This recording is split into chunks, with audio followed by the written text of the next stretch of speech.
Blah blam. We are live. Welcome to the Fanboy Modeling School. We're going to get started in just 1 second. Just 1 second.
Welcome.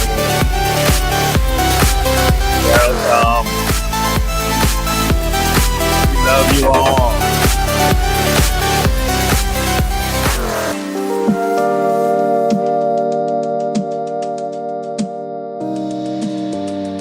Fanboy Modeling School.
What's up? And welcome to Fanboy Modeling School. I am your host, the Fat Mantis, and I'm here with my man, Steve, real name, no gimmicks. And welcome as we discuss nerd culture, popular culture, and every disgusting thing in between. How are you, my friend? I am just capital, my friend. Just capital. Oh, he's speaking British, which means he's already drunk. So, I was looking for my charger. right. Did you catch any of the Queen's funeral today? No, I was at work. Even though I missed the old bag, an enormous waste of time. Really? How disrespectful of the monarchy. Well, they're just walking around, and the news is just being like, well, check out this person. They're wearing an Armani suit, and they're just following them around, and it's just stupid. It's just that's not what this is about. You're a typical fan. The crown is over. You know, it's over. You're like, I'm on to the next one. What's coming on next? Yeah, but I mean, the part that they should televise is like, the eulogies and what the priest says and just stuff like that. You know what I'm saying? I don't want to make it a fashion show of celebrities of who came to say goodbye. No, absolutely. It's a time of mourning, but that stuff is morbid though. I can understand like showing it, but getting into the fashion side of it is not that's not my bag of tea. Shout out Bex, AJ in the house. Fangirls for fanboys. I love it. Kenna, welcome. Kenna's in here. Laney O's in here. Shout out. Matt, Hannah. Yeah, what's going on, everybody? We got AJ the Rebel, Hannah Banana HD, Matt Cat, of course, and everyone. Thank you for stopping in. You are what makes Fanboy Modeling School special. We're just reminding you, no matter what app you're on, we're asking you to like, share, subscribe, friend, follow, whatever it is, whatever the app is telling you to do, just hit the button. Yeah, and if make sure you're following the Fight Juice Online channel. We've seen the numbers going up there, so we want to keep that going. Joint effort between myself, Shaolin Iceboxer, and Gray Winthrop, who just entered into the lobby. What's up, y'all? What's going on, Gray? Welcome to the stream. So today on Fanboy Modeling School, we got a lot of important things to talk about, but I want to get to the nitty and the gritty because I'm going to be a prick today. Oh, as opposed to... Oh, right. Real quick, honorable mentions. It's a sad day in news history. Truly a giant. What? Mastered his craft. Has seen the end of his days on CNN. Don Lemon's Tonight Show, late night, or whatever you call it, the Don Lemon Show, has been officially canceled. So that makes Chris Cuomo, Don Lemon, and all the other people that brought you most of the commentary during the Trump era, they're all gone. So they're gutting all these motherfuckers. That's crazy. New management, new vibe. Except for they moved Don Lemon to a morning show now, so that's going to be what he's doing. He's the only one that retained his job. Obviously, Chris Cuomo had to step down because of the situation with his brother, which, by the way, looks like that whole thing is being debunked right now. But I'm guaranteeing we're not going to hear any apologies or anything. Yeah, it'll never be. Yeah, of course not. It was a political smear campaign, and he didn't realize that side of the argument tends to, like a snake, eats its own tail. Right. Yeah, So one minute you're their boy, and the next minute they're devouring you. One minute you got huge Q-tips, and you're doing skits with your brother. Next thing, he got the bag when he left. He didn't just get fired; they had to pay out his contract, and he made millions. My guy. Oh, of course, all these guys. Like Brian Williams, he was lying on the news, and they're like, "Well, you got to step down." But his contract was so good, he's like, doesn't have to ever work again. Yeah, you know. Shaolin, welcome to the stream. RM is saying elbow cough, elbow cough, elbow cough. What is that in regards to, RM? I'm curious. Serge Miza, welcome in. Welcome. Are you new, Serge? If you are, welcome to Fanboy Modeling School here on Fight Juice. Make sure you hit that like button on your way in and hit the sub. Glad to have you. So what I want to really. Oh, you got more honorable mentions? I got one other honorable mention, and it has to do with you and your forebears, the French. Ooh, okay. France, I'm ready. What? Canceling Black Panther, Wakanda Forever. What? Yeah, Black Panther, Wakanda Forever. It's on the news. Will not be played in France. So I wanted to give you a chance to speak up on behalf of your kinfolk.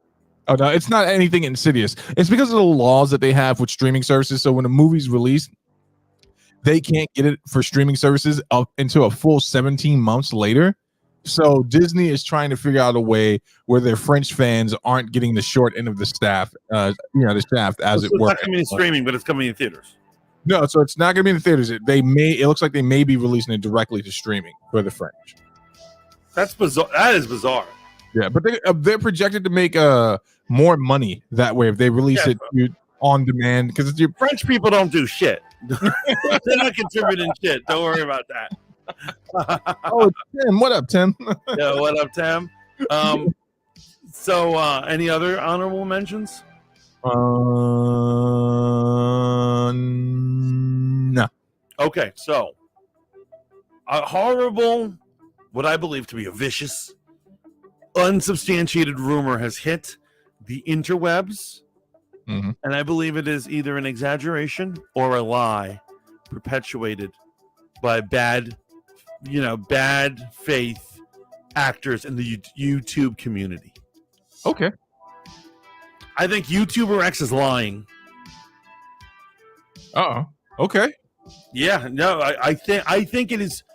I believe that this is perpetuated to create buzz and all these things, and it's in this gray area that it's kind of true, but probably not true. Are you talking about the Woman King? No, not the Woman King situation. I'm talking about the idea that there's a rumor has now spilled, and I believe YouTuber X was the first one to talk about this, that Warner Discovery is going to now sell off Warner Brothers to NBC Universal. No, she wasn't the one that broke it. Okay, who was? The Hollywood Reporter. Okay, so I don't actually believe the story. It's not the source that's the bad thing. I do think she's a bad faith actor, but I do not actually believe that is what's going on. I believe that some sort of deal is going on. I think it is more likely that Warner Discover would absorb NBC Universal than the other way around. I mean, so all right, let's talk about it. Now, why is it based off of what do you think that this is all being falsely reported? Well, okay, so let me ask you. Let's first go over, the things that have been verbally said to us in the community, right? So he already had some sort of big presentation, David Zaslav. He's announcing all these things, and even said we have a 10-year plan for DC comic situations, and they had all these kind of things that are semi-presented to the future. They're going to the trouble of fusing their streaming services together. So what? They're then going to rip Warner Brothers out and chuck it into Peacock? So here's the interesting thing about this. I didn't hear about this from Grace. I was actually watching Campia, and Campia was talking about this speculation or what's being reported by the Hollywood Reporter, and they made a very cute joke, but there was some truth to it. Laszlo, however you pronounce his name, has a show about flipping houses, right? And the entire premise is about building up a house to flip it so you can gain money, right? Now, how is that applicable to this situation? Even though it's a joke, but if that's his mindset, that they're doing with studios, they're flipping the studios. Flip the studio by bolstering. And one of the ways which I think you identified if we were going to go down this path is by announcing a 10-year plan, right? Cutting dead weight, right, to streamline it, right. For sale. And because Peacock has shite on there, it's garbage. Then this might be a good look. But remember when they tried to give it to us for free and we didn't even want it for free? Oh, I was like, I turned down Peacock just like I turned down $2 hookers. I'm like, man, go get your life together, please. Here's $1. Yeah, no sir. Keep walking. But I can see where you're coming from on this, right? It seems like, and I know that a part of this is sentiment on your side because you really want not the WB to succeed. I don't think you're really invested in any WB project. I think you're more invested in DC. So right? I am very invested in DC, but I do care about the fate of Warner Brothers. I do actually believe that, like, the Warner Brothers Studios was one of the great studios that made modern movies what they are today. And it would be the same if some dirty low life losers like NBC Universal owns them. They make the Fast and Furious movies, man. Jurassic Park, World, Jurassic Gate. Anything else? You're gonna need a little more there. Let me ask you: when was the last time you saw me go to a Fast and Furious movie? Last time I saw a Fast and Furious movie, which was the first one. Yes, right. For free. I think I conked out by number 6, maybe. I don't think I even saw. I saw 2 and 4 or something. Drift. That I was just like, okay, I don't know. There's only so many times you make stealing cars. Superheroes, it's all types of stuff. The dinosaurs are off the island now. They're running around. They're multiplying. They should do a crossover between Jurassic Park and Fast and Furious. That would be amazing. That would be an amazing. They have to steal like those dino cars that are around the park. Yes, Chris Pratt is like having a conversation with Vin Diesel, who's also Groot once in a movie. Yeah, he recorded his lines, and they just keep replaying those lines over and over again. WB is the home of the Looney Tunes. Yeah, man. Listen.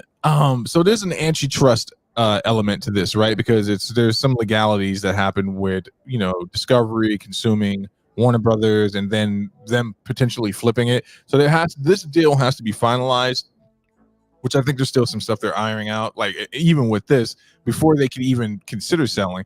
Now, I want to let you go off the handle here because I know that you just want to let off on YouTuber X and you want to let off on these people. Why did you hone in on them? What motivation would they have other than clicking? So falsely. The reason why I smelled actually it's true. I will tell you the reason why I smelled like something rotting is that I watched her video like right before we came on. Maybe not right before, but I watched it earlier. Okay. And her video on the subject, the way she was saying it, it reminded me of the time that she was spouting lies about the Mandalorian. And I said, something's up. And I think I have learned her tell when she's lying, when she knows she's lying. You sound like an ex-boyfriend who could be very well telling the truth about his ex-girlfriend. When you're in that weird place where everyone thinks she's great and you're the bastard that she's crazy. She killed my gerbil. And they're like, your gerbil died of a heart attack. I'm like, no, you won't see it. Okay, I'm here for it. Go on. So you guys are all claiming you don't see it. She is lying through her teeth. She knows this isn't happening. I haven't seen it. I haven't watched this, but I do not disbelieve that Grace is above lying. Okay, and so another thing is, this is something that... What's her tell? No, I can just sense the lie. When you know someone well enough and they're lying right to your face, and then you look at them and you're like, sure, and then you think to yourself, I don't believe you for 1 second. That is exactly how I felt while watching that video. Matt says, I disagree. I think YouTuber X is being genuine. Plus, I think she was telling the truth about the Mandalorian. Pedro Pascal is an asshole. Yeah, no, I'm gonna be basically, Matt. I respect your opinion. I really do respect your opinion, but I disagree. All signs. There's literally no one in any trade or any reporting has ever reported anything like that. And they've even investigated, and they even asked him blatantly, did you have problems about the helmet on the set? Whether you could, and he thought about it, goes, no. And he seemed legitimately confused that they were asking him that. There's literally, it's not corroborated by literally anybody. Not even Gina Carano, who has every reason to jump on a lie like this. Yes. Carano has not corroborated. Because you're right, she finished the season. Yeah. And supposedly Pascal didn't, even though the season finishes with him. Supposedly YouTuber X was like, he's not even finishing the season. He's going to leave halfway. Down. She said they worked it out, and she had some type of evidence that they had worked it out or some shit like that. I don't know. But okay, I see what you're saying right there, right? Now, do you think Campia, who did not say this was solidified, do you think Campia would put his good name out there? And I say that he's. I didn't see his video, but what did he say? He was just doing the speculation on what it would be, why they would do something like this. So check this out. Here's the difference between these types of videos. He was doing speculation. I'm going to have to really watch it to confirm that. But I trust you as a man who when you say something, I believe what's going on. Yeah, pure in her video, she said, "I knew this." Don't you guys remember when I told you this was going to happen? Oh, yeah, that is her tell. That is like, and I was like, can you please, I'm thinking, please cite a video because I don't remember you ever saying anything like that. See, I was following Grace Randolph for a totally different news. I've been watching her review of the Woman King, right? About the true to life African warriors. Yeah. There's a lot of stuff. If you don't know your history about this tribe, you're in for a rude. Well, I was looking forward to watching this, right? And then suddenly there's all this controversy, and I can't tell what is happening in the controversy. Well, here's what's true historically. Yes, the tribe is responsible for a great deal of slavery. They sold and trafficked. God damn it! They sent other Africans in slavery, and we're not talking about indentured servitude before anyone says anything like that. Like, no, actual slavery, chattel slavery, like conquered slavery. So that's where that's one thing that people are bringing up about the movie. But Grace Randolph has been spending the weekend and a few other days defending this movie and saying that they addressed that in the movie. I'm hearing that since it's a fictional character that they're using is not a historical character, that there might be standing in opposition of that, which. Okay, I'm still going to watch this as a movie, but if you're going to argue history with that point, that doesn't really change the fact that it happened, right? It's just now you have a fictitious character. It's like that movie Once Upon a Time in Hollywood. We all know that the character that Leonardo DiCaprio and Brad Pitt portrayed didn't stop the Manson family from butchering a family, right? Yo, RM says, my theory is that GR hit on Pedro and he denied her. Thus, she trashes him constantly. Ooh, just like that poor redhead she abuses all the time. Oh, poor Jessica Chastain. She's done nothing but be a doll face. And she's getting bullied by a YouTuber. Despicable. Despicable. Or she's like, I don't know why this crazy person keeps talking about this. Well, the funniest thing is you got to remember, when somebody's a certain level of fame, they probably don't even know who the YouTubers are. Yeah, except for James Gunn. It's probably news to her that somebody is shitting on her every week. Well, not many of them take YouTube serious to this day. They're like commentary on YouTube, unless it's done by another A-lister. They're like, oh, this is just some right. Oh, by the way, for the record, I want everyone to know Taylor Swift is aware of the smack talk I give her. Yeah. And she has sent me secret messages relaying that she knows. They're telepathic in nature, right? She threatened my cat in an Instagram post. She threatened my cat in an Instagram post, which means she knows what she's doing. This is like the ex-girlfriend thing. You all can't see it, but it's happening. I believe you, buddy. I believe you. No one is going to say they had a problem on set. Of course he would lie. I'd lie. No, but here's what I'm saying. Other witnesses on the set. Well, because here's what I'm saying. How do rumors get out? Because you have a set full of all these people, and like a stagehand or some idiot lighting guy's like, I want to make a few bucks, and he will sell the story to someone. Matt, and nobody's doing that. His motivation, if I'm assuming your point, Matt, his motivation would be to lie to protect the brand and protect himself. Gina Carano is no longer a part of that brand. I would have suspected that she would have said something Like, of all the things she addressed leaving the show, including the the disintegration of her relationship with Pedro Pascal, wouldn't that be one thing you definitely brought up? Was like, yeah, man, it was horrible on the set. Pedro, right. He was really problematic. yeah. Yeah, no, I would. That's what I would talk that same shit. Yeah, she's officially outside of the Hollywood zeitgeist. But let's talk. Universal being consuming Warner Brothers. Okay, it doesn't really change anything unless they change the trajectory of the actual asset itself. Like, they have to do something to make me care about these properties again, more than the nostalgia I feel for the characters because of the comics, right? Now, here's something that I found really interesting that was being floated around this thing. That this is the second rumor that's busted with Universal. They might be entering, quote unquote, into a bidding war with Disney over Hulu. And I was like, how does this shit get started? But who cares about that? Because Disney's not utilizing Hulu anyway. Like, they're not using it in any real way that, people who like Disney proper would appreciate.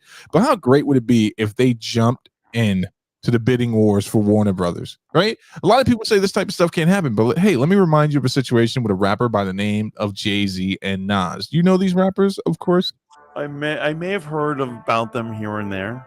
Okay, so you remember that they were bitter rivals, and they exchanged some horrible words about each other in their verses. And Nas even made a song called Ether, where he completely ethered. I rock hoes, you rock fellas. Yeah, that's the greatest lyric ever. When Nas was having contractual disagreements and he wasn't making the money he should, did you know that Jay-Z actually brought him on to Rock Nation as an artist? What, after the fact? Yeah. Oh no, I did not know. I'm not super surprised because I know how these things are. Because it's really the rivalry was really business. Oh no, it was selling out. It was more than business, but it helped sell albums for sure. But he did that because he said, "Hey, Nas is such a great MC. He should not be homeless or underpaid in this industry." Right? And that, Nas is damn near a billionaire now. Now, I say that to say that bitter rivals can do things. Imagine the look on your face. Not that this is ever going to happen. If Kevin Feige shows up at a press announcement like, Warner Brothers has been a staple in Hollywood for years, and DC has been providing great comics for years, and we refuse to let these companies fail any further. And the backdrop coming down, and Batman is standing next to Captain America. This is a complete hypothetical. How upset would you be? I would just quit everything. I'd close down my YouTube channel. I certainly wouldn't watch the movie. Me and you couldn't be friends if you were ever going to talk about these movies. I basically will just let Grace win. Let Grace win. She can have the internet because apparently it's just filled with like trash and nonsense, right? That would be. Don't you think that would be the worst thing ever? I don't know, unless they handed it over to someone that wasn't Feige. Like, all right, so this is going to be the guy that heads up this department, because I thought they were heading in the right direction with making DC darker. I thought that was a way to add character and differentiate the two franchises. So if they were going to do that, hell, put all the DC shit on Hulu. I thought that would have been a great idea. Make Hulu dark Disney. We should have ran with that. So yes, I wouldn't be mad at this. I would love to see your face at San Diego Comics. I would pay for your ticket. If I got any inkling that this was going to happen, I'd pay for your ticket and I'd park Grace right next to you so I can watch all of it unfold at the same time. It's never going to happen. It's absolutely disgusting. The mere idea of it. But I got to tell you, if Warner Brothers actually does fall into the hands of NBC Universal, it is over. It is over for the brand of DC. Yeah, and here's what I'm saying: NBC Universal if you think Warner Brothers were incompetent, NBC Universal is the top tier of incompetence in the industry. Yeah. Only other people beating them is Sony. Yes, right. And Sony. I mean, Sony. And so they have literally NBC, right? Channel 4 in the New York area where we live. Uh-huh. That is the lowest rated channel out of all the normal network channels. Isn't that the channel that what was it? Not Among Us. What's the name? The Story of Us. What's the shit with all? This is us. This is us. Yeah. Is that the same channel? It is the same. It's the same channel. They have I'm telling you, they do not get nearly the numbers that CBS or ABC get, or Fox. Wow. Fox cancels anything that remotely looks like it has not great ratings anyway.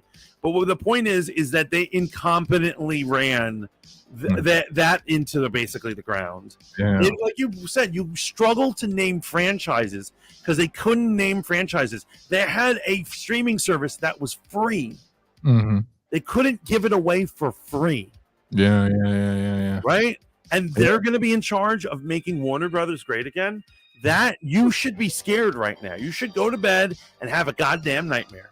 I don't really care, right? Because I'm hoping that somewhere, like, would I miss the greatness of Warner Brothers and what they've accomplished in the yesteryear? Of course I would. I'm more interested in the preservation of DC proper. This is what I'm most concerned with, right? Warner Brothers will exist in one way, shape, or form, but I know what really looms in these type of deals is someone somewhere is going to say, hey, we don't really need to keep this publication portion alive. And they're not going to sink the money into DC Comics anymore. And then we're going to be back in the same place we were in the beginning with DC Comics. You know what I'm saying? And like, that's what I'm actually worried about. I'm worried about the actual source of all this material and it finally folding without the real corporate backing it needs. Well, I'm saying publications are on their way out. Well, here's what I'm saying. Whether Marvel or DC Comics publishing does well for their industry or not, publishing in general is shrinking more and more every year. Yeah. Basically, I really do predict there's no way to save comic books right now at the current state that they are in. I believe they will go, like the publishing houses for both companies will go out of business, and they will be, they'll have a reboot a couple years later, and they'll learn how to save money instead of just burning money. Literally, the things Marvel and DC have been doing, they're literally just burning money and throwing it out the window. How so? What are they doing? Like really horrible plots and twists and turns. And for instance, I understand that you're praising Axe. I know you're like, it's wonderful. It's not selling. It's not getting anyone in. They don't know what to get the kids to read. But that's different than saying they're putting out like bad stories. People aren't interested in the medium because of the movies. But if you read Axe, it's actually a really good story. Like it is. Okay, so that's one story. What other good stories do they have? They just had the King in Black story. That was amazing. King in Black was years ago, man. What do you think? That's not just. That was like a year ago. It's not. No, it was longer than that, man. Bro, King in Black has been out for a while. I was just literally watching the cover. The shit came out last year. It came out last year. You're not gonna get me a date from a comic, and I'll agree with you. But hey, let me just hold on for a second. You just King in Black is not that newest story. Wait. Let's be clear about what it is we're debating. It's not that you knew, or it came out a year ago. I believe it came out over a year ago. Okay, maybe over a year ago now. That's for sure. But still a great story. So what you're saying? But how are they burning cash? Because they're not dumping a great deal of money into promotion. So it ended into so it did end. The story did end in 2021. Yeah, I know that. It started in 2020. I know when it started too. So basically, no offense, man. I'm gonna have to get real with you in order to just no. You know what you are? You are a doomsday sayer. You are mad at the comic book industry for not living up to the potential that you have in your head. And so anytime there's anything going on, it's literally not living up to potential because it's not making money. They lose money every year. They're losing, but so is publications for normal books. Right, I said that earlier. Publishing in general is going the way of the dodo. Okay, and I'm not mad at you, but let's make sure we define the terms properly. They have been in the tank since the bottoms out of the comic book industry. Now, are you suggesting that they could do something different than the conglomerates that own them have been allowing them to do? Because those stories are heavily negotiated and dictated by MCU proper and DC's Warner Brothers. So Marvel, in terms of Marvel, no, that's not true. The MCU guys are not in control of any of that. They're letting them do that, and they're picking and choosing which stories they want to adapt. Well, let me prove you wrong there. Did you read the Infinity War comic that came out at the same time as Infinity Wars, the movie? Well, I read the first one. Yes, I did. Okay, Infinity or whatever, right? Yeah. So when you read that story, it's clear what's happening. It's clear that they're trying to do synergy. Mm-hmm. Kevin Feige and the creative teams who do the MC things had no say over that. What it is the publishing house said, let's make our comics more like the movies. and it doesn't seem to be working. And so that's when they shifted back to normal storytelling. I've seen more excitement around normal storytelling, but you're not really that tapped into comics anymore. You're checked out. No, I am absolutely checked in. It's just, you know what it is? I actually read good quality, adult comics. One good quality adult comic book you've read. I want to hear it so I can read it. Check out Black Science from Image Comics. Check out Paper Girls from from Image Comics. When did you read these books? Level with me. No, I'm serious. Every year I go to Comic-Con. Excuse fucking you, bro. Every year I go to Comic-Con with a giant stack. I take a big picture of it and put it on my fucking socials. I bring a big thing of trade paperbacks. Don't fucking tell me I don't read comic books, motherfucker. You're a sellout. You're a sellout. You're Hollywood now. Ever since you blew up, you just shit on the little guy. What it is you're still reading these comics, these Marvel comics, and you haven't gotten wind that they're just, that you're the only guy reading them.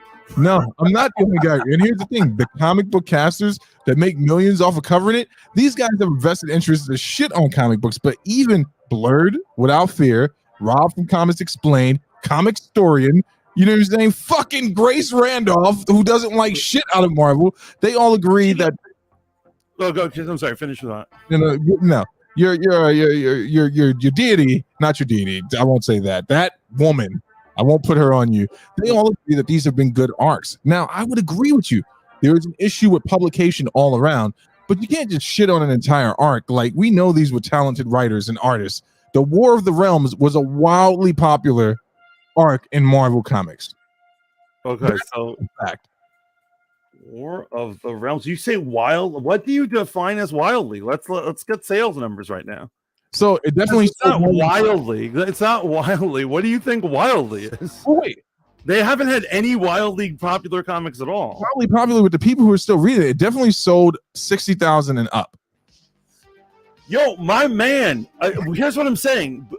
Like a couple of years before it came out, basically Just Doing All Right was selling 100,000 copies or more. Right, but we've already agreed that the publication. But you're saying that the stories are shit, and I'm saying, did you read? Here's my super argument. Okay. If anime or manga is able to increase the amount of sales in America they do, and Marvel is just slipping out of it, they clearly do not know how to get the attention of their target readers. Wait, so let me ask you a question. You're saying they don't know how to get the attention of their target readers, but there's also a thing that happens in business where your population moves on to something else, right? And that's where the bang and the boom in manga has happened. I've been watching manga for years, and a lot of these people that are watching it now, they're fair weather fans, right? And I guarantee that this will come. There is only one measurement of success, and it's called success, and they are not doing it. If they if they were having banger, epic, incredibly cool stories, kids wouldn't move on. Kids would say, I want this. Or old readers would come back, but if they're not. Wait, bro.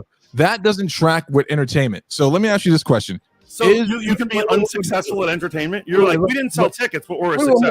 Is Mobb Deep an amazing hip-hop group? Yeah, I would say. I would say the early works. I will not. I don't know if I can vouch for the later shit. Okay. I don't know. So who's the MC that you enjoy that I can make this make sense for you? No, do the Mobb Deep one. Do Mobb Deep. So Mobb Deep is a wildly popular group, right? They were popular up until the day that Prodigy died, right? Right. Now, did their popularity always mean that they were doing double platinums, or did they always have a core fan of audience that enjoyed their music? People moved on from Mobb Deep, but it doesn't change the fact that they were still putting out quality music, right? So if they're still putting out quality music, we can determine one thing, right? That people just stop checking for them. This happens in music all the time. Norah Jones. Is Norah Jones a talented artist? I don't know. I think I know 2 of her songs. Okay, to be honest. But what I'm saying is there is no way you're going to convince me, you're really wasting your breath, that it is all right that anyone who continues to produce something loses money on it. And you're like, but they're still amazing. But the story's amazing. They have a goal. Their goal is to make money.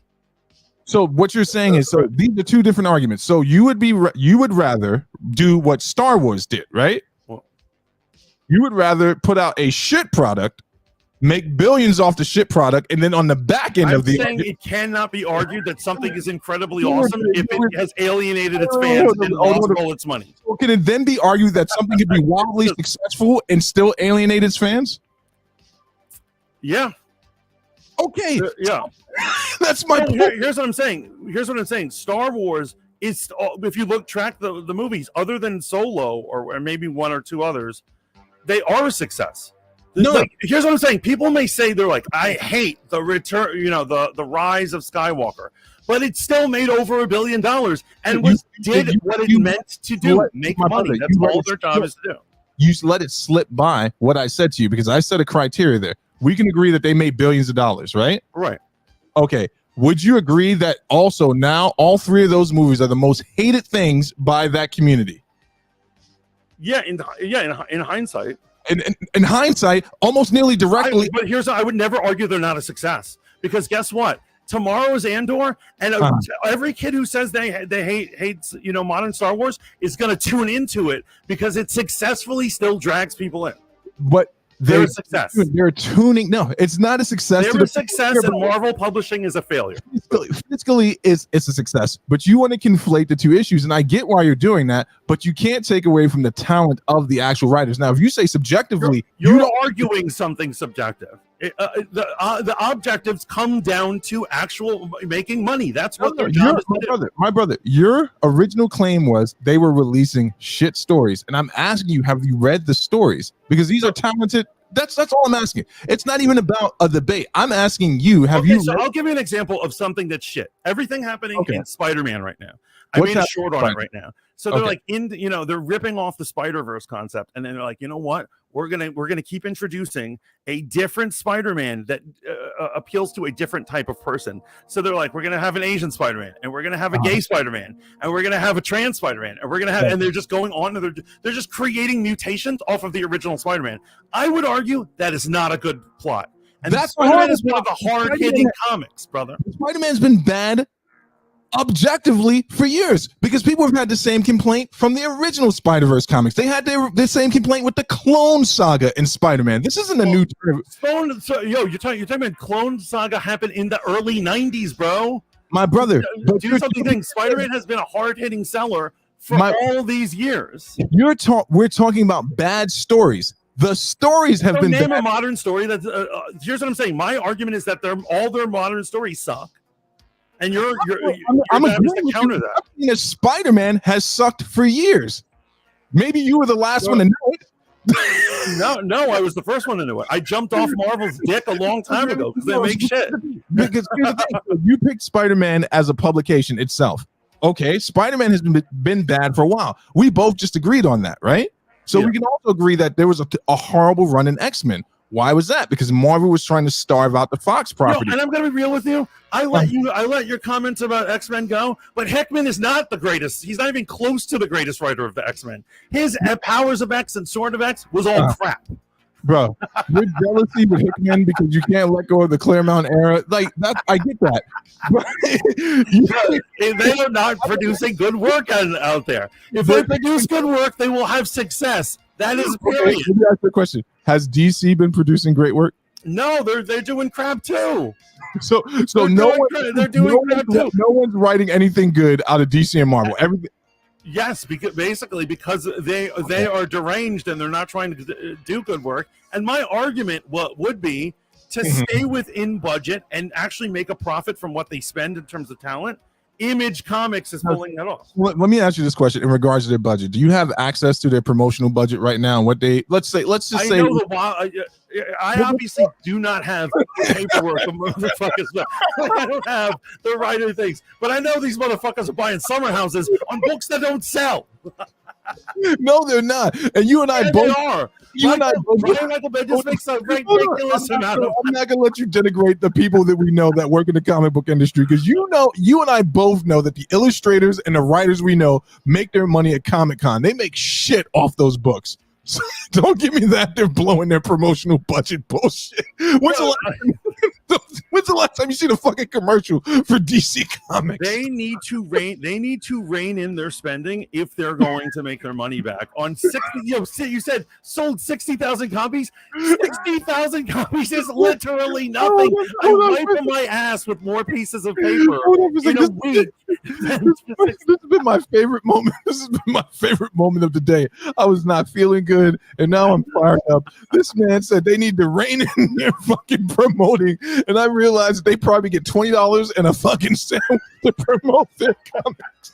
No, they'd be smart if they were doing that. You could pay a kid to go fucking flyer for you. But they're all like, look how hyped out we are, man. We're going to get a top marketing firm. You mean you're going to run your business into the ground, son? Hold on a second. What top marketing firm? Marvel has been, I'm saying these writers and artists, they claim they don't make a lot, but that's the bitch. That's the bitch of the working man. I'm telling you, they make way more money than guys used to make back in the. That was crazy. No, bro, I'm telling you. Well, let me put it to you this way: the people who have been transparent about their contracts with me, that have done illustrations for DC and Marvel at their heyday, they were not. And we're talking about people that did ink and illustrations. They weren't making a ton of money. You know who was making a lot of money? Were the chief editors and the chief executive. Yes, editors were making way too. Exactly. Why are they paying Sama probably a fortune to edit horrible books? Mantis, I'm going to levy something at you while agreeing that they are not drawing in new people, right? And fiscally, they're not doing that great. Can I just throw something out there, man?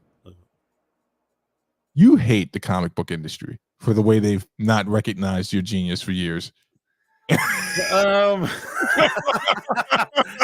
how he makes it personal. Maybe they should have realized that they had a cheap genius on their hands, but they didn't. The industry the same way I hate hip hop, right? I'm like, I am the greatest hip hop commentator ever. And these people won't let me in the door. But I got therapy, and I was able to put that anger behind me. I think that's a valid statement. I think that you really could be an amazing hip hop commentator. And let's get back to comics. So here's the crazy thing. Let me ask you about this in regards to this, because now we're talking about what they could do to survive and save. But wait, real quick, let's look at Matt's comment because it agrees with me. See, I love comics, but right now I don't read most recent comics because it's all garbage. When I go to the comic shop, I usually get old issues these days. Matt, you're right there with Mantis. You guys are one step away from being hired by Geeks and Gamers. And if you get hired, you guys get me hired. I'll say whatever they want me to say if they pay me. I wouldn't say I don't need to read comics to tell you this story is bad. I can tell you anything written by who? Vita Ayala. They do a lot of this. They have only that's another thing. They have stunt writers and stuff. They'll be like somebody who like writes for the New York Times. They're like, but they fit the SJW profile. Let's pay them way too much more money than like veteran writers. But see, that's what I'm saying. Work for our thing and to make pretty crap. A focus of standard, but in which you were judging by. When I read King in Black, you know what was not present? The LGBTQ member that had powers strong enough to beat Null. Like that, right? It was like the conclusion of the Venom arc. It was a great story. Now, you guys want to all jump ship to manga, and now you want to jump on the manga ship. I remember we were kids, and I was like, "Hey, man, watch this shit with me." You're like, "Steve, I'm not watching any un-American animation." Wait, hold on. I'm still on that. I don't watch un-American crap ever. But what I'm saying is, I am pointing out that kids will buy. Yeah, because it's trendy. A stack of paper that has pictures and words on it. But you know who the numbers are supporting this? It's black and brown kids, bro. The numbers have gone up with black and brown kids because just like in our generation, black and brown people loved kung fu flicks. I'm just saying that it's trending that way. But I'm not going to let you sit here and not pretend like you don't hate this industry. I do hate that. Wait, hold on. I do that. Yeah, manga does annoy me. And like every anime annoys me too. I'm not gonna lie. Comics annoy you. But what I am saying is they are able to get kids to pay for a stack of paper with pictures and words on it. And Marvel needs to figure out that as well. And they need to stop all this gimmicky crap. And they need to actually do something. They need to produce. I would agree with that, but they shouldn't be giving people like Roxanne Gay or like any of these people. Okay, so Roxanne Gay is. I know. Don't bring her up. You'll get yeah. I'll pull this shit down quick. I'm saying she doesn't write comics, and suddenly they're paying her a ton of money to write comics just because of politics. That's insane to me. Listen, you know what the problem is, man? You need to dye your hair pink, and you need to accept the fact that men can paint your toenails. All right? you stop this madness. You stop it. Yeah. Okay. Look, the explanation is right there. Oh, is a trans non-binary Afro Puerto Rican writer born and bred in New York City, where they grew up dreaming dreams of dancing on far away worlds, fighting monsters on the block and racing. Okay. Okay, that's their official bio. Okay. There we go. And so, now that I'm heated, not emotionally, physically, I'm gonna grab a drink. I'll be right back. He's heated. Everyone, don't let him talk shit about me. I know he's gonna talk shit while I'm away. I'm not gonna talk shit. I'm gonna tell him a story about how the comic book industry used you up like you were Demi Lovato and spit you. What do you guys think? Like, does anyone actually care if Universal purchases the WB? Does this impact your viewing habits in any way, shape, or form? Are there portions of the WB catalog that you don't want to see get lost in, the ether, as it were? I actually tend to agree with Mantis, and I'll say that since he's not here, I'll never admit it while he's here. I agree with him that this may all be smoke and mirrors, maybe something that they're doing. It seems like a lot of money to dump into something, cancel a project that I think, Matt, correct me if I'm wrong, but that was $95 million in the failed Batgirl movie. Why do all of that? What was the point? I was actually starting to get a little excited with the direction they were heading. I was looking forward to seeing Black Adam. It feels like that movie may serve, as a starting point for the revamp of the universe. I don't know if I want to see this happen. The only way I would want to see WB change hands I don't know, maybe if it went somewhere where I felt like they were being appreciated. Right now, I just kind of want them to stay put.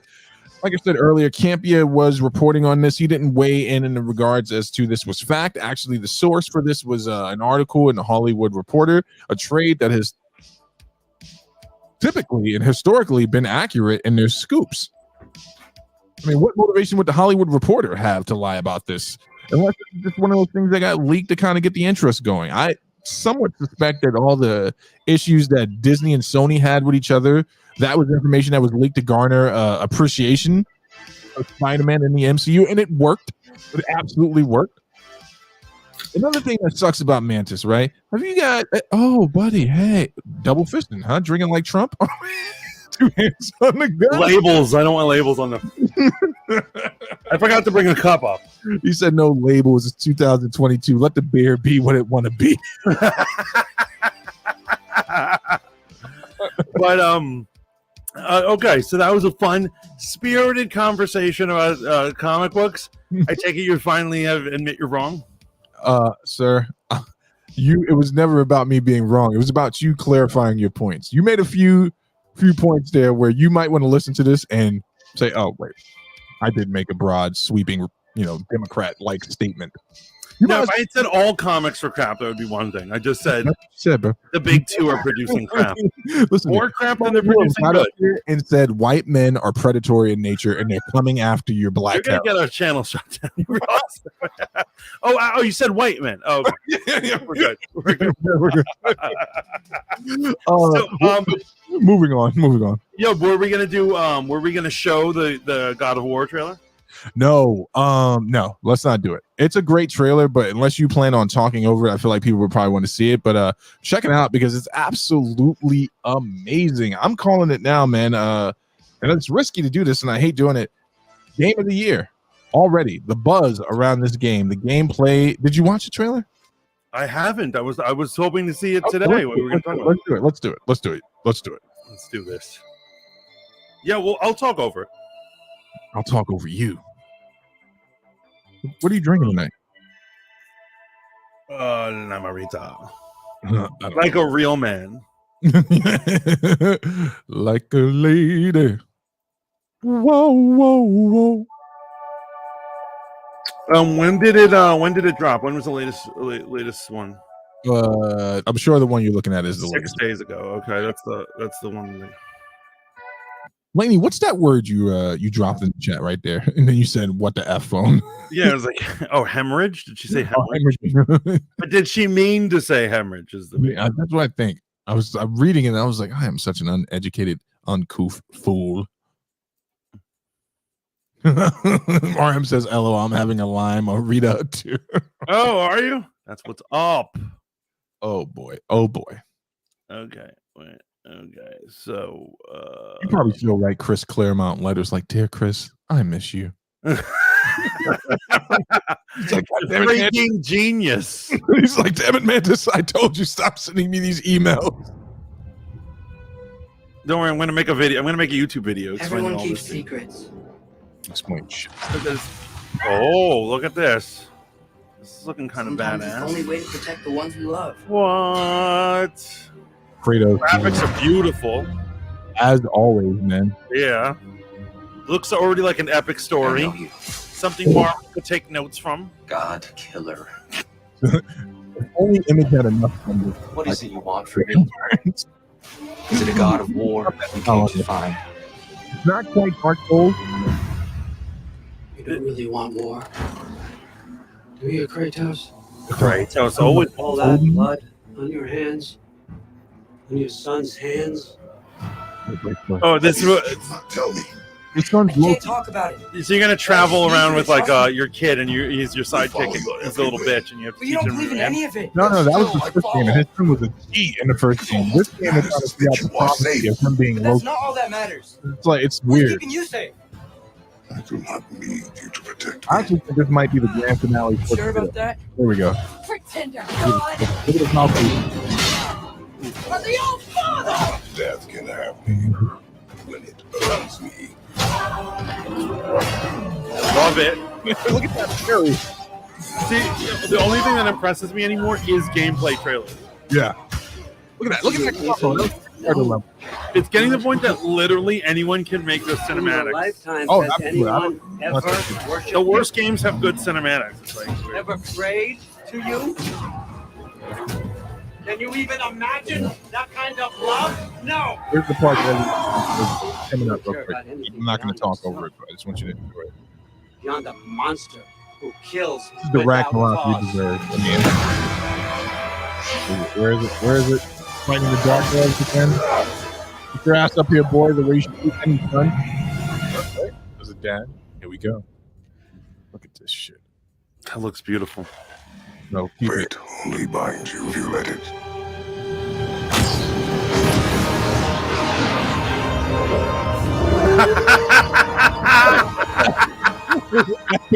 What's necessary Oh my god!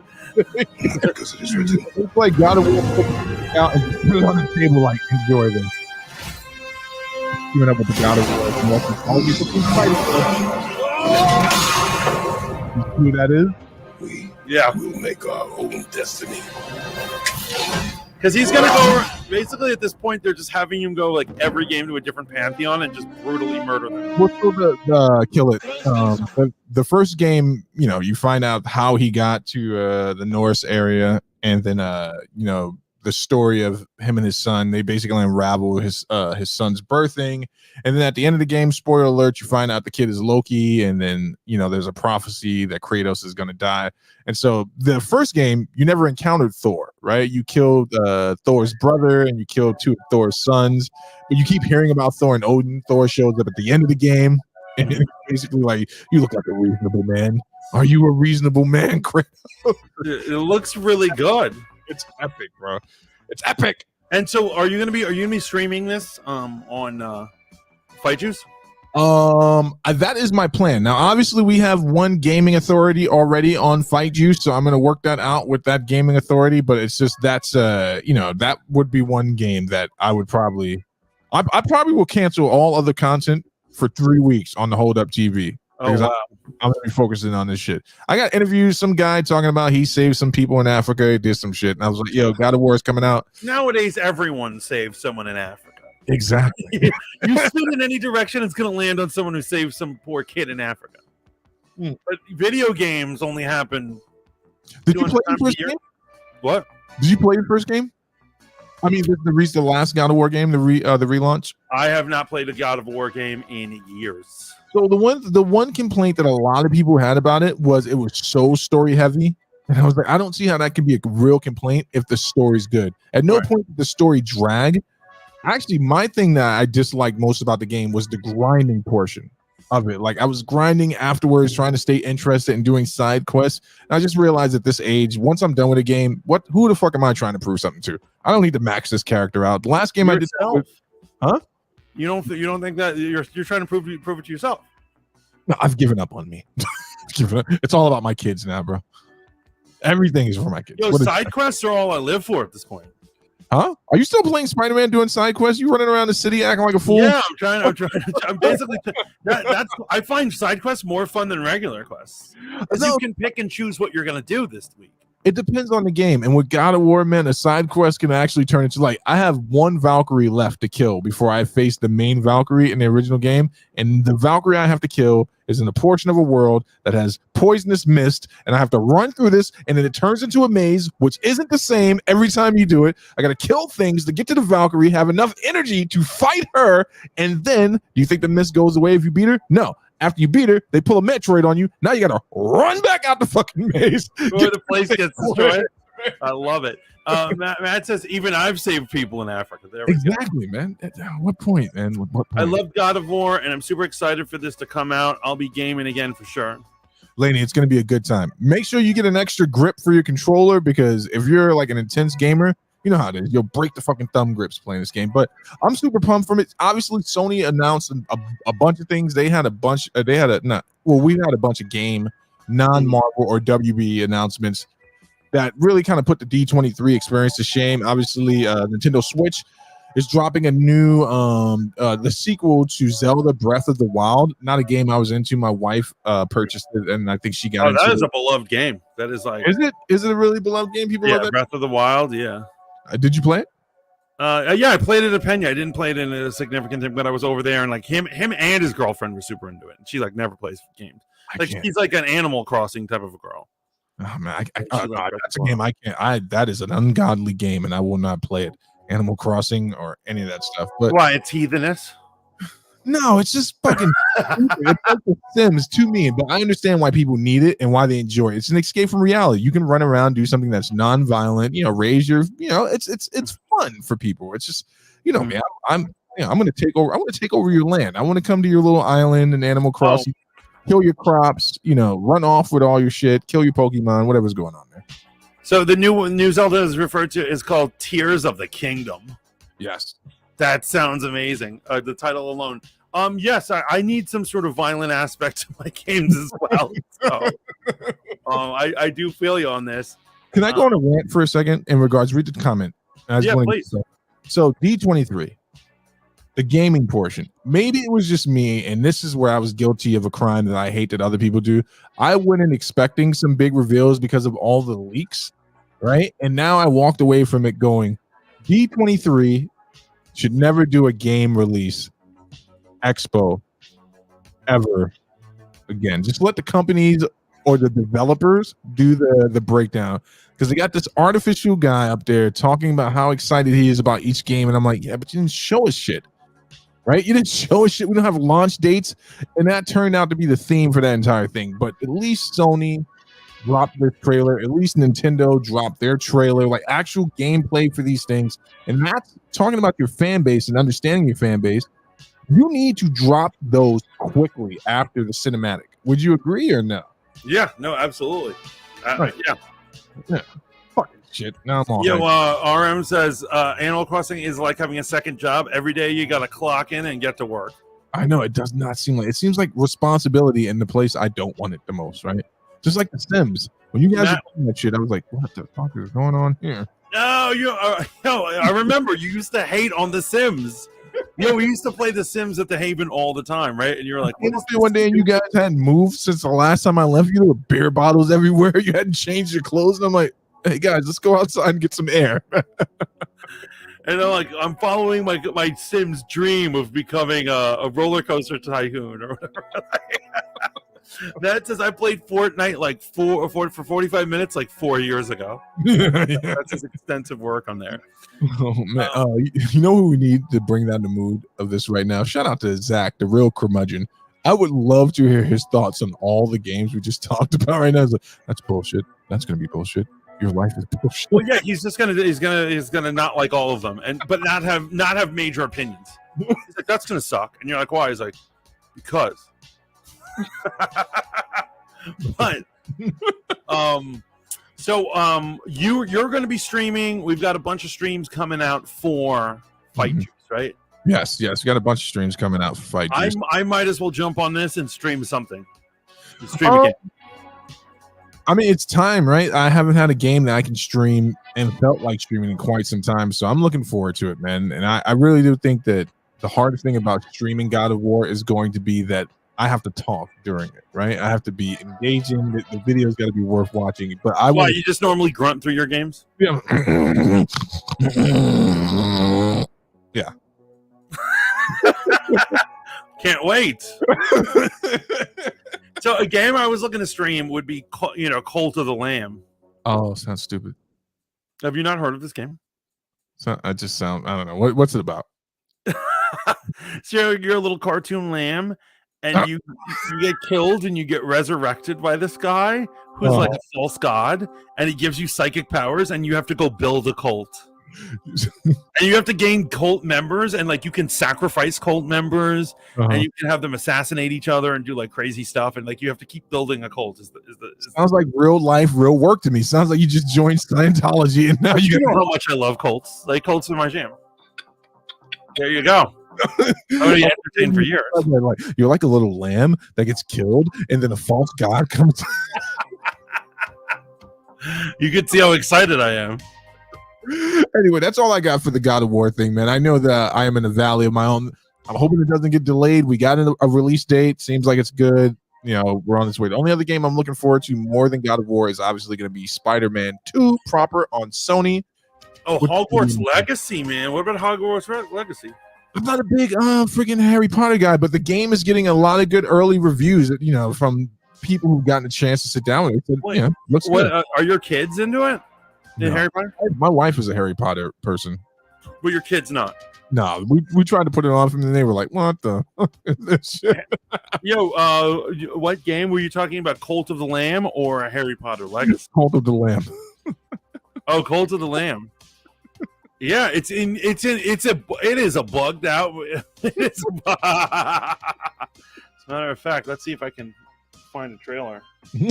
See, look, he's already joined the cult. He's like, hold on, guys, let me just pull out this reading literature during the middle of the party, and I'll break it down why this all makes sense. You know what I've been watching is that damn Yellow Room shit you put me onto. Oh, you love it, don't you? I just want the people to die is mostly why I watch it. So you love it when the monsters come or whatever. Yeah. It's actually really good. There's a lot of good camera work on some of those, man. Wait. Okay. Me and this technology.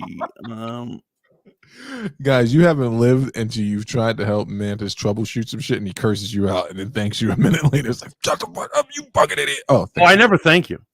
Oh, no, you don't. You're right. You're right.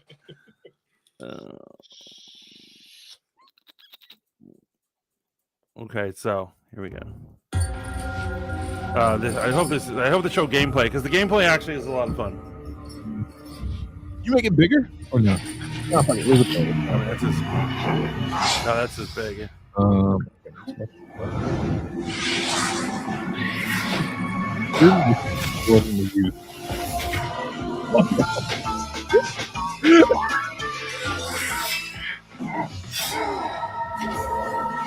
Oh yeah, and it has gameplay like Zelda. You have like a sword and you can go around like.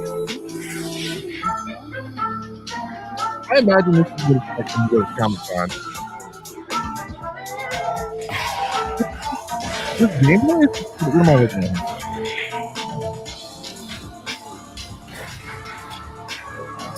Oh my goodness. This is very, very cynic. There we go. That's so fun. This is on PC? Yeah, this is on Steam. Okay. I bet this is wildly popular. You should definitely jump on this. Is this not cool? I'm terrified. In this game for copious.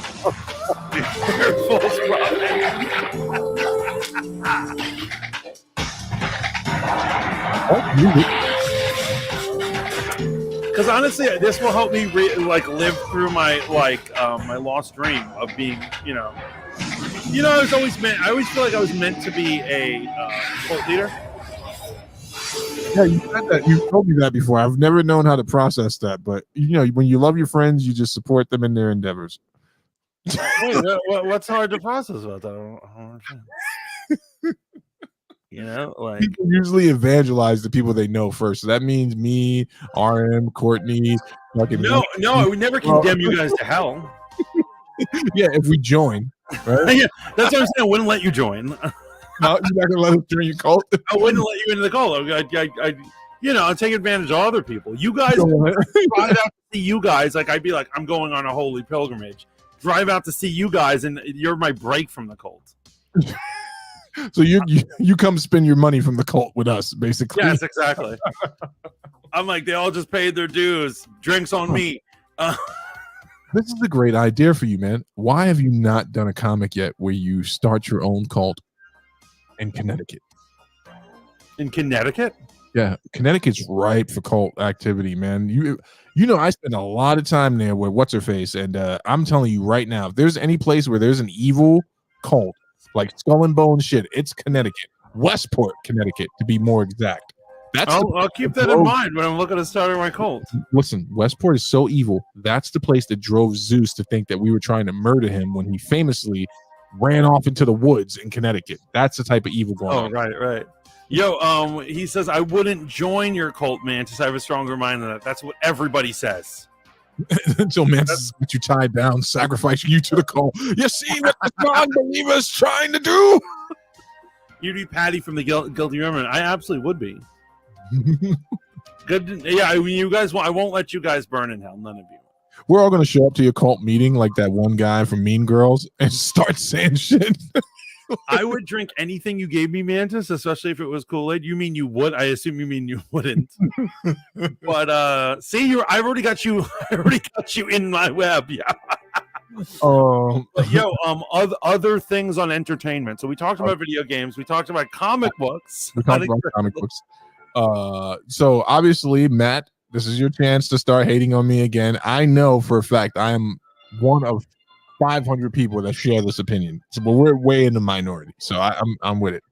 There are more people, but I really, really, really enjoyed the last episode of Rings of Power, especially since the tempo has picked up now.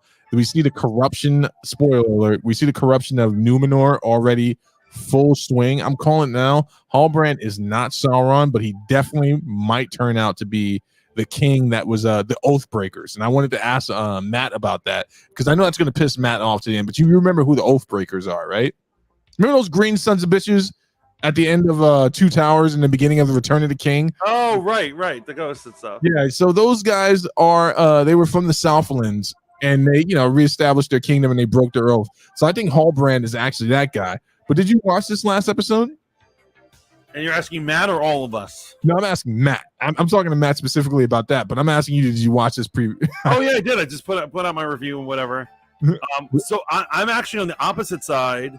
This was the episode that made me, I don't hate it, but I didn't, this is the first episode I could say I didn't care for. Okay, what didn't you like about it? Well, okay. So I thought that it was really boring for the most part. I also don't love that they feel they need to do an origin for everything. Like they're giving us an origin for Mithril.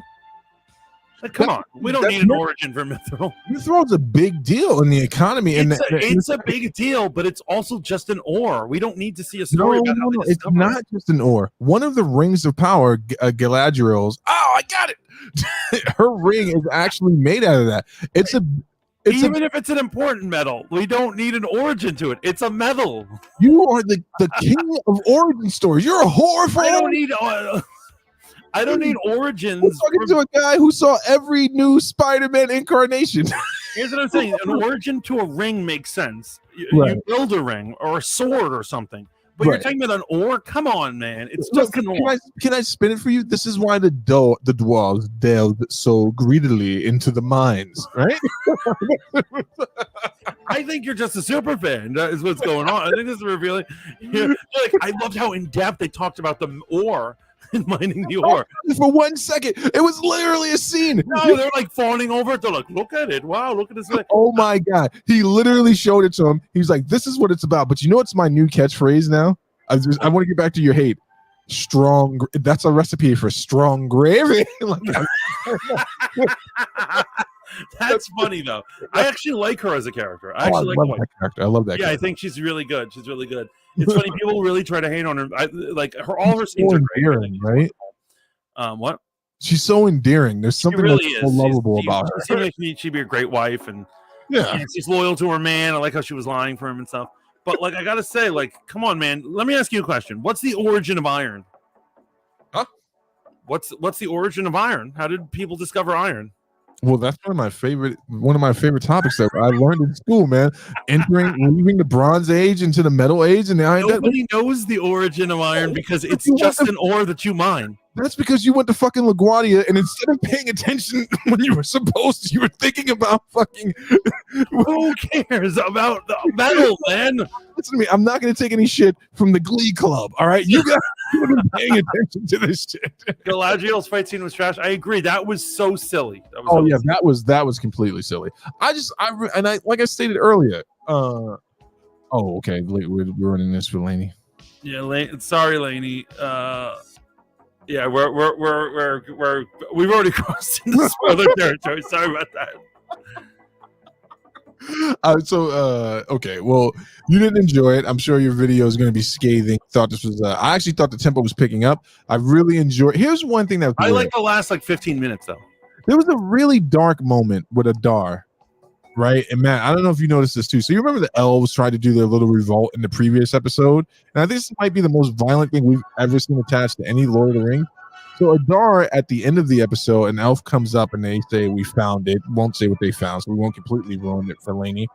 And did you notice that he was standing in front of a wold cage, right? Mm-hmm. And they were eating. Did you happen to pick up on what they were eating? No. They were eating the elves, bro. I believe it. And he's just sitting there staring at it. I'm like, that's pretty dark for Lord of the Rings, right? They didn't have anything like that. Wouldn't it be great if we actually seen orcs enjoying man flesh? What if Amazon took us to those bold places? Because you know what would have happened at the Battle of Helm's Deep if they would have gotten in. Well, of course, absolutely. I mean, it's implied. Well, remember when one of their own falls in one of the movies, and he's like, "Looks like meat's back on the menu, boys," and they all just start eating their fallen, and I'm like, "What?" These savages, man. I want to bring up a story real quick, and we get back to your scathing review. Do you remember the night we all went to go see the Two Towers? Yeah. Okay. So here and there, yeah. So afterwards, we all went to a diner, and there were some young ladies that were sitting behind us while we were talking about like the nerdiest shit ever. And you remember they started giving us a hard time about it, like they were laughing at us. So when we were leaving, and no one else did this. This is on me, but it was in defense of nerds. I was gonna let these friggin', and this is not an attack against Jersey, Laney. I want to say this right now, but I wasn't gonna let these old school bridge and tunnel girls like disrespect Lord of the Rings. So I farted as we walked past their table, and it's a proud moment for nerds. You made nerds look like animals. So they're not only nerdy, we're smelly too. They're the animals. They're the animals disrespecting it. Had it been Star Wars and your beloved friggin' Padme, you would have probably peed on their table. Oh yeah, I would have whipped it right out and just let it fly. Continue. No, but like, Lainey, you're out of this, right? Lainey should have exited a while ago. But Matt says, do you think that the old tavern? I do think he's special, and I loved that scene with him and the kid. That was a good scene. I agree with that. That is a good scene.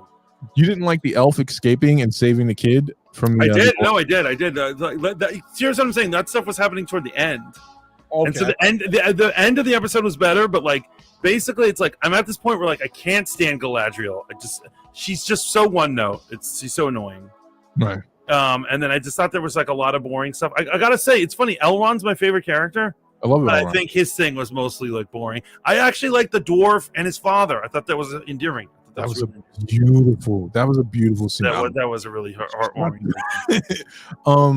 All right, so you didn't enjoy this episode. And so, like, for instance, like yo, the Galadriel and the troops thing, where she's able to like knock the like she treats them like suckers and like it's Crouching Tiger, Hidden Dragon and puts them in this cage. I'm like, come on, man. But what do you think of the opening sequence, the destruction scene? It was beautiful, but I mean, it was just for a second. But like, for instance, I don't. Here's what it is. I don't like Galadriel, and I don't think I like the Queen either. I don't like that actress, and it's only because she's a good actress. When she was on Spartacus, well, there are a lot of people from Spartacus actually on the show. I didn't realize that. Yeah, she came in and she replaced another actress for a character, and she's spoiler alert for a four-year-old show, she is the historical character Crixus, Spartacus's right-hand man. She's his love interest, but she serves the purpose of doing what you hope that no one will let a girlfriend do. Instead of sticking with his boy all the way through to the end of the revolt, she's the person that convinced Crixus to attack Rome. And we all know how that ended up for him. According to history, it plays out the exact same way on the show, and I've blamed her ever since. I hate that actress only because she's so good. But yeah, the Queen sucks. Yeah, no, I don't like the Queen, and I feel like, here's what it is. What I felt like is it was like a really long origin story to their adventuring troop. But I do like at the end where they all decide to join forces. And I'm like, finally, the characters are joining forces and I don't have to keep That's what I don't like. It slows it down when you have to keep jumping around at each character. Yeah. And you're like, look at this book-learned girl, Isildur's sister. And I'm like, what does she have to do with anything? Or like, Isildur's, he's like, I got fired from my job as a sailor man. And I'm like...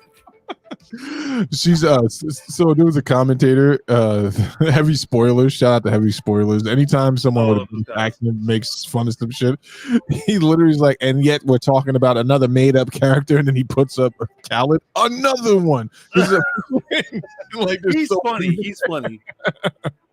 Okay, let me ask you let me see if I can throw some stuff out to see if you enjoyed it. So you enjoyed the destruction scene, didn't like all the Galadriel stuff. Yeah. Did you find it interesting that Brand was out of? God damn it, Laney! You know what? Never mind. We're not gonna do this. Fucking yeah, let's move. Okay, but the point is, you really liked it. I didn't love it so much. However, I did like the end, and I feel like they at least put a pathway for like streamlining the time that I've spent. And no freaking hobbits, right? Because that's the problem. There's too many characters, and they don't have time for all the stories. Well, guess what? You're going to get more of it because they already have been renewed for season 2. No, but what I'm saying is I'm going to like it even more when all the characters are actually together. Uh-huh. And that's why I was happy at the end where I was like, oh, 6 characters all are joining sides. Okay, so that's one. You hate Puerto Rican elves. I know. I love Caramel Elf. I call him Caramel Elf. And I love him. You know why? He's the most manly character. Oh, he's a badass. He's killing motherfuckers. He's escaping from prison. Yo, him catching the arrow. Ooh, that was dope. Let's do this, man. I would like to do a fanboy with Matt for the finale of this show, right? We'll record it. We won't stream it, so we'll give everyone a chance to fucking not deal with spoilers. But there's definitely one person I want to hear their opinion on the finale of the show. And Matt, how do you feel knowing that they're already getting renewed for season 2? And stay off the internet, kids, because I've been looking at a lot of these doomsday sites in regards to this, like the Rings of Power has completely failed Amazon. Not enough where they're like, oh, we're not doing it. We're doing it again. Well, no, what it is, and here's the problem with these guys, and these are bad faith YouTubers. And you know what? These guys are definitely worse than the person I was bitching about earlier. But they are making up stories about Lord of the Rings, and they're making up stories about a lot of stuff. Like, for instance, did you see the quartering put up? He put on his cover, replacing Galadriel. They're not replacing Galadriel. What are you talking about? That's such a lie. Yeah, but it's some of my favorite YouTubers doing certain things. And it's not just Rings of Power, man. Like the clickbaity shit, even against the MCU or the DCU. Like the video I watched today in regards to the Black Panther France thing made it seem as if there was like this anti-Black Panther movement. Right. Well, when you said it, I immediately thought that. I said, what? And then it was just some logistical bullshit. Yeah, some nonsense. It's fucking nonsense. They're calling it the curse of Black Panther. But I enjoyed the episode. I know you and I are in disagreement. Here's what I need to happen though, right? This next episode, It cannot be 30 minutes of them heading to the boats to leave Numenor. Yeah, so you agree with me? They waste time a lot. Yeah. They It can't. waste time. It can't be that. And we do need to see either Sauron in his empowered form, or we need to see him in Matt. How do you pronounce his fake Elvish name? Varney or something like that. But we need to see Sauron. Oh, you think we're gonna see Eminem Sauron next week? Yeah, so that's a weird take on it, right? I'm not even sure. Is that guy good looking? Is he good looking? I think he looks like a freak, but what do the ladies say? Like he really, literally does look like a meth head who's hanging out in the corner that you're told to avoid or something. Based on the trailers we've gotten, no man. Oh, here's another. God damn it! Never mind. Fuck. Right. You're lucky I got love for you, because there's one thing that's being heavily debated right now in regards to a particular scene with the dwarves on the internet, and like I'll talk to you off air. People are literally slowing this one scene down to see if they heard what they heard. So let me ask you: is this in regards to this theory people are saying is that Elrond is not only homosexual, but that his feelings for the dwarf? Because that's what something people are saying online all the time, and I don't see it. I'm looking at it and I don't see. I think that was a bold-faced fucking lie, man. And it's like the elves are a fucking androgyn, they're effeminate, but no. Elrond's story is what it is. He's gonna find his wife, and he gives his wife and him give birth to one of the biggest characters in the next. And it's fucking. It's nonsense, man. If you're gonna critique the show, that's the second thing I hate about prequels. So the first one is they feel they need to give an origin to everything, and it's like they just you don't have to give an origin to everything, in my opinion. And then another thing is that because people know what's going to happen, it kind of ruins it. That they're like, well, this person's fated to do whatever, and like it's okay if it's like one or two characters, but like we know the fates of everything. I even knew the fate of Numenor before Numenor was even on the show. Like I forgot that what Numenor was, and you pointed out when I saw it, he's like, it's Numenor, the land of the enlightened men, and I was like, oh, well, like, there's no point in rooting for these assholes. Have you been walking around when you've been in the city referring to city dwellers as low men? He's lowborn. He's lowborn. Laney says, just go for it, Steve. Y'all have already said enough. Okay, fuck it. So you remember sorry, Laney. You remember the Kate Isildur is gonna cut a bitch. Yeah. When the cave-in happens with the dwarves. Right. So a few different YouTubers, Nerd of the Rings being one of them. This is a guy who doesn't have a reason to do any meta commentary on wokeness or anything like that. He just covers Tolkien's work in any adaptation. But he and heavy spoilers are like, if you listen carefully, when the cave comes in, you hear what would sound like, the cave coming down on itself, but then you hear a growl as well. And I was like, what? And I went back and I watched it and I was like, oh shit, it does sound like something's growling. And it's like it's not like they've already awoken the Balrog, but even heavy spoilers is like, man, isn't it kind of tense that it could have just been the Balrog like stretching or something, and they've already gone past. Oh, right, because honestly, if they're implying it's the same Balrog that will eventually dominate that space, it is. Well, then it'll be forever before it comes out. So they're just Easter egging right now. Yeah, they're just Easter egging. But I thought that was pretty insane. Here's something. Here's something that we need to establish with this show as well, right? At what point is she going to become this damn near Queen of Light character, right? How are they going to tie all that shit together? Because they're going to have to dwarf her attitude to make her into that. Don't you agree? Like, she can't be both things at the same time. So here's what it is. I think it's funny because people keep bringing that up. They're like, look at her. She's a brash asshole when she was young, but she's so wise and wise and loving in the future. That's for maturing. Good point. You know what I'm saying? I just think she's a little upstart right now, and I think here's what it is. I don't think they're going to rush her into being the Galadriel we need her to be, but I think throughout the 5 or 6 seasons she'll mature into that position. I love that she tests the queen. She's like, "There's a tempest in me," which that line sounded a lot better in context. And the queen's like, "Oh, is there? Enjoy the break, bitch." You get down there. You get down there with your boy. I definitely can see the corruption with her advisor. Like, he went along with Numenor going to the Southlands way too easy. This is literally almost 3 scenes after he quelled a revolt that I think he's leading. And it's going to be interesting, spoiler alert for Numenor's fate, because it doesn't happen in this period. This is not the nail in the coffin. They actually turn back or repent for a little bit, and then they really bite the big bullet later on, because they do strategically the dumbest thing I've seen since Game of Thrones, where they sent an entire cavalry against a dead army in the dark with fiery swords. Like, it's that level stupid. Yeah, that was. Also, I love how they had they had a freaking a moat and a wall, and they take their soldiers and position them in front of them. Your soldiers are supposed to wait in the inside until they can come in. They they had a grand shield army, and you know what that means if you play D&D, right? So your shielded army is supposed to be able to push anything back as long as they have their back against the point they're defending. None of that happened. So the Unsullied, completely useless, right? And you know what's crazy? They've had we're bitching about Game of Thrones right now, and the craziest thing is that they've had so many other battle sequences in Game of Thrones history that they use smart military tactics, like real stuff. And I don't know what happened in that last season, but I guess they needed to end it quickly. Yeah. Speaking of Game of Thrones, I didn't watch the latest episode, but I'm okay with spoilers. But you guys should know at this point: are you talking about it, or are you saving it for your review? What? Game of Thrones, this last episode. Oh yeah, I was saving it for the review. It's going up tomorrow. So we're not talking about Game of Thrones on this show anymore. Yeah, basically, yeah. If I haven't reviewed it yet, I can't talk about it.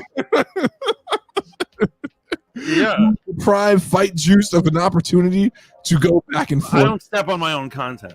That's how it rolls. It's a good thing I have access to your account, so I'll fucking release this review early. In fact, let me hit the send button right now.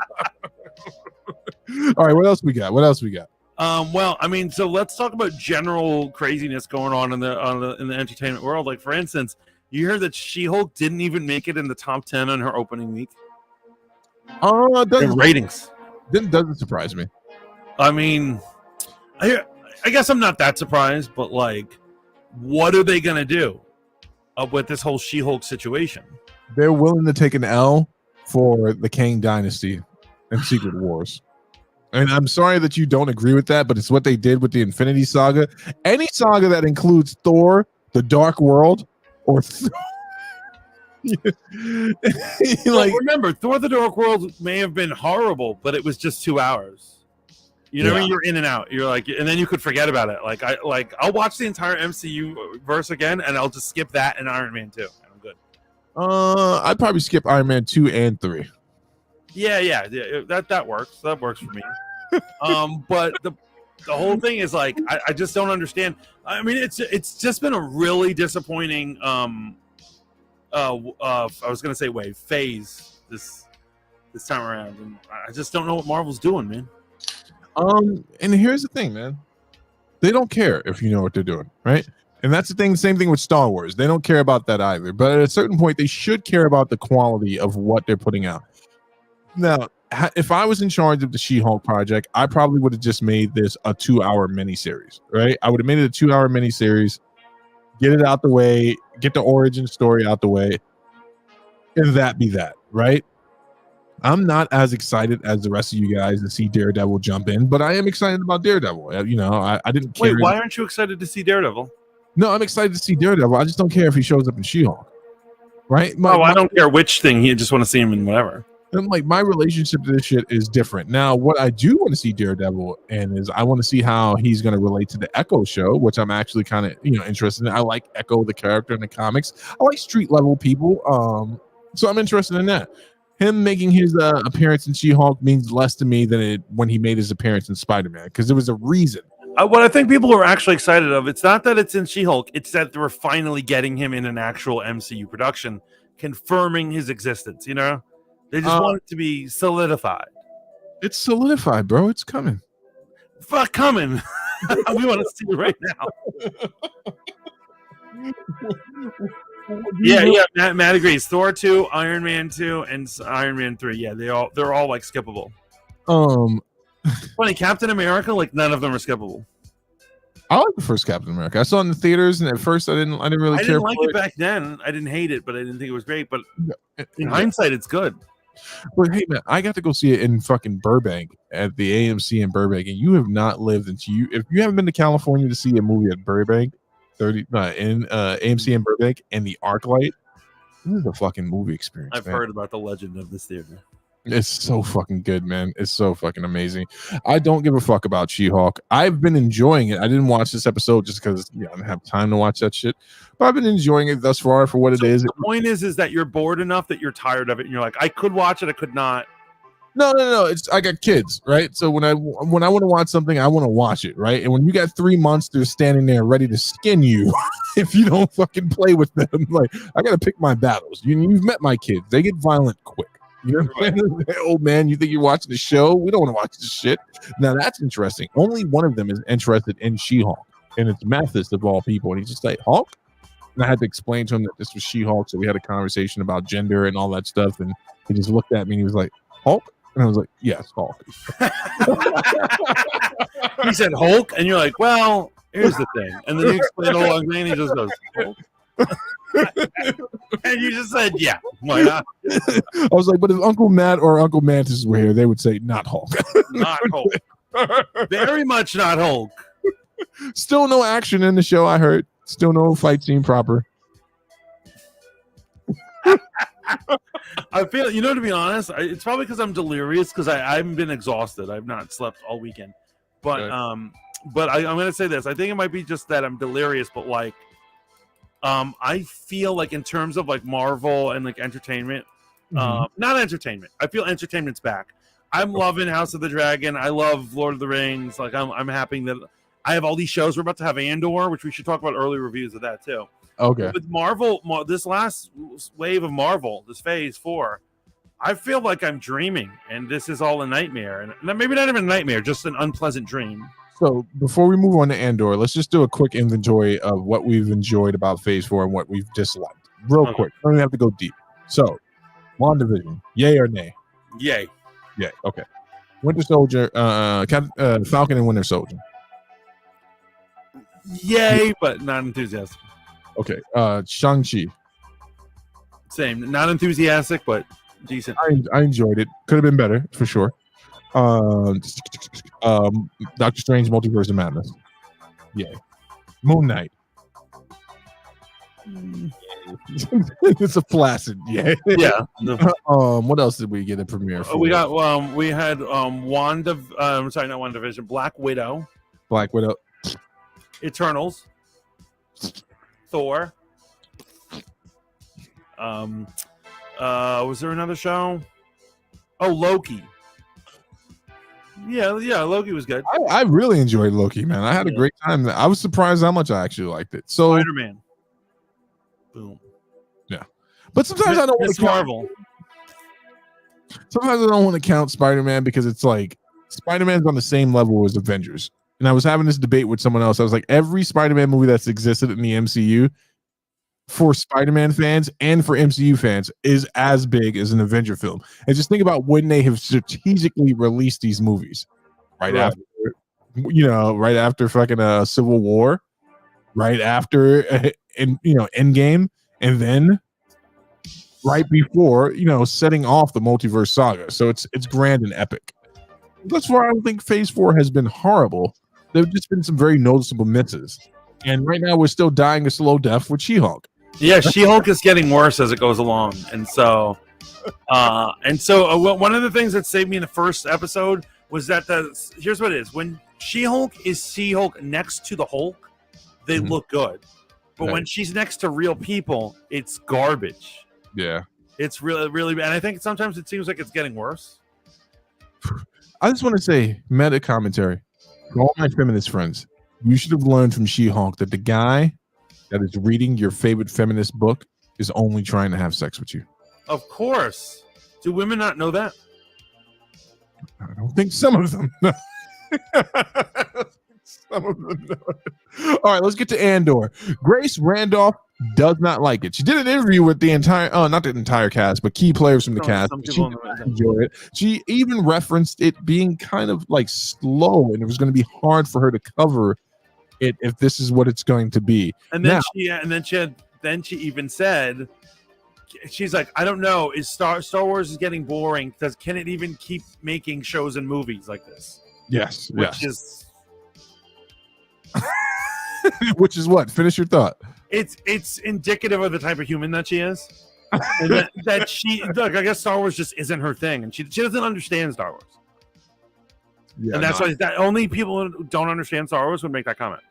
So I was listening to what is it, Geek Theory, I think this guy's name is.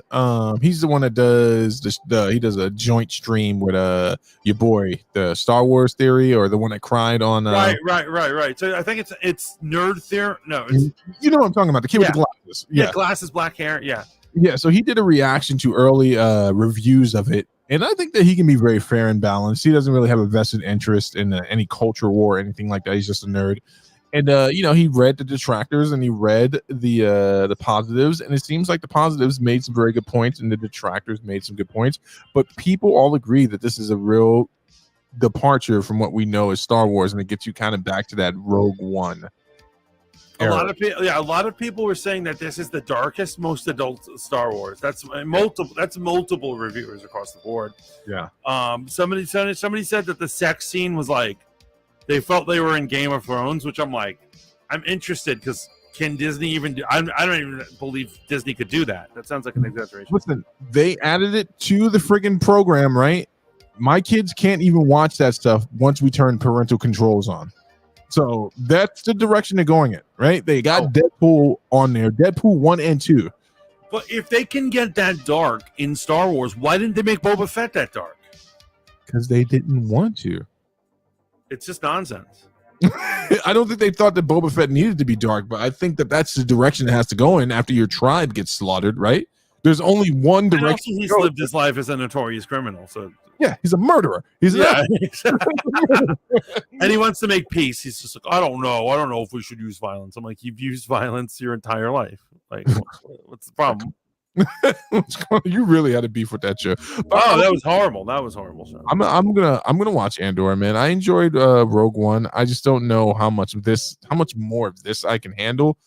I need new stories, but apparently we're gonna get some of that. Some new stories and such.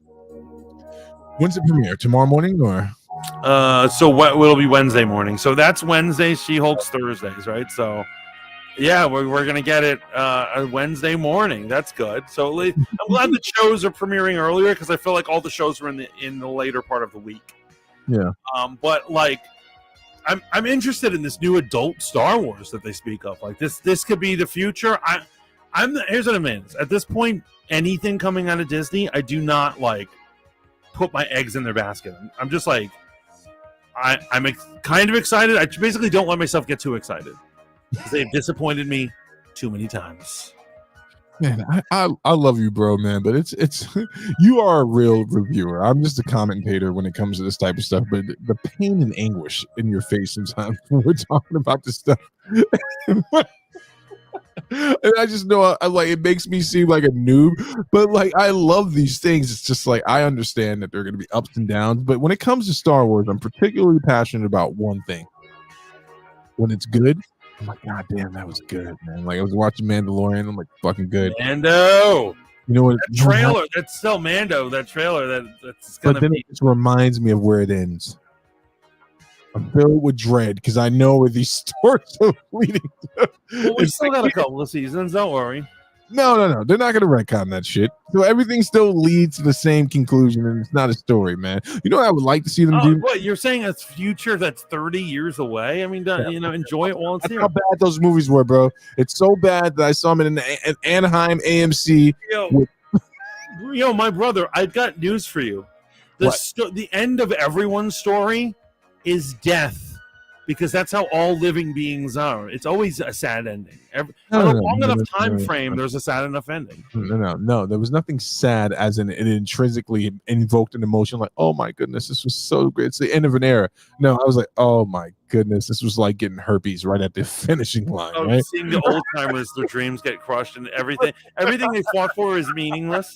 Yeah, like you fought an entire war against a real evil only to find out, oh, wait.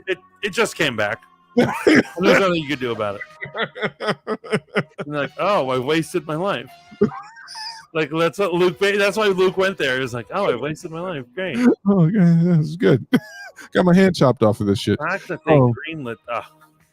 Let's not get into that. But. No, bro, how great would it be if they actually would have done it?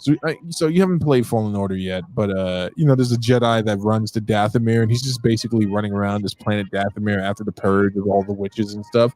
And he talks about how the Force is different there. And I'm thinking about Acolyte, right? And I'm like, man, I would be much more interested in hearing Jedi stories that were survivors of the purge and what they did to survive than I would be about seeing another thing about Ahsoka in animated form or fucking Count Dooku, right? Oh no, I love Tales of the Jedi. It looks great. It looks great, but at what point do we like have an intervention for Dave Filoni and we're just like, bro, come on, man, this is like hentai level. Hopefully, this will be the only episode about Ahsoka because it's gonna be an anthology. We don't have to revisit her. But you are right; they put her in everything now, and they're gonna kill all the good feelings people have about this chick if they put her in everything, right? Yes. But I am excited to see young Dooku because I want to see what is his story, what's his deal, what's that old man's deal? We know his deal, man. He got disenfranchised. He's a rich man that joined the Jedi Order, never wore the correct uniform because he's rich, and then he became disenfranchised with the Order. Only one that got to wear his friggin' family garb as opposed to what he was supposed to wear. Yo, RM says he has an Ahsoka body pillow. Oh, for sure he does, with a hole ripped right in it. That is the saddest thing I've ever. Oh man, is this Star Wars now? But I'm excited. I'm excited for Andor. Can't wait to review it. Yeah. Atlanta just came back. I've got a crazy theory. I'm going to put that in a video coming up soon. Okay. What's your weekly content going to look like this week? Well, man, I'm a serious content creator, so I'll be talking about, everything going on in politics and, what's going on with the gas and inflation and all. So tomorrow night, we have Conversations is back. No, Conversation's not back. My guest canceled on me, but we do have Dumbing Out, and then Wednesday we have Dope Dynamics. Thursdays we have Pillow Talk with Bex, and then obviously Friday, Foo Fridays for us. Fuck you. That's what it stands for. And then on Sundays, since he premiered his Sunday night stream, so we got some stuff cracking. And Cincy's up in here, much love, brother. And actually, Cincy. I know we got to do a Rogue Planet with Battlestar Galactica, which we definitely have to do. I just need to rewatch a lot of episodes. But when this new season of Atlanta finishes, I want you back on there, and we're gonna do a discussion about this season because you're my Atlanta guy. Motherfucker ain't been to Atlanta. You don't know nothing about real A-Town. But I'm exhausted. I can't wait to hit the hay. It's time to drink. It's time to sleep, man. No, it's time to sleep. Mantis is bushed. Nerd. But I think that this is all we got for this week of Fanboy Modeling School. Don't worry, I'm going to continue to make videos whenever I get an opportunity on my YouTube channel, disproving Steve's statements from today about comic books. Oh my goodness! I'm going to be looking up how much people get paid. Here's what's going to happen, right? He's going to look it up, realize that he made some erroneous statements, and never bring this up again. We will see. But always a good time. Thank you, everybody in chat. Thank you all so much for coming through, hanging out with us. It's going to be a good week. It's going to be an amazing week. It's going to be a good week, man. You take too long to say goodbye. Get the hell out of here. We're really hopeful and thankful that you came through. We'll see you throughout the week. Y'all have a good night. Peace.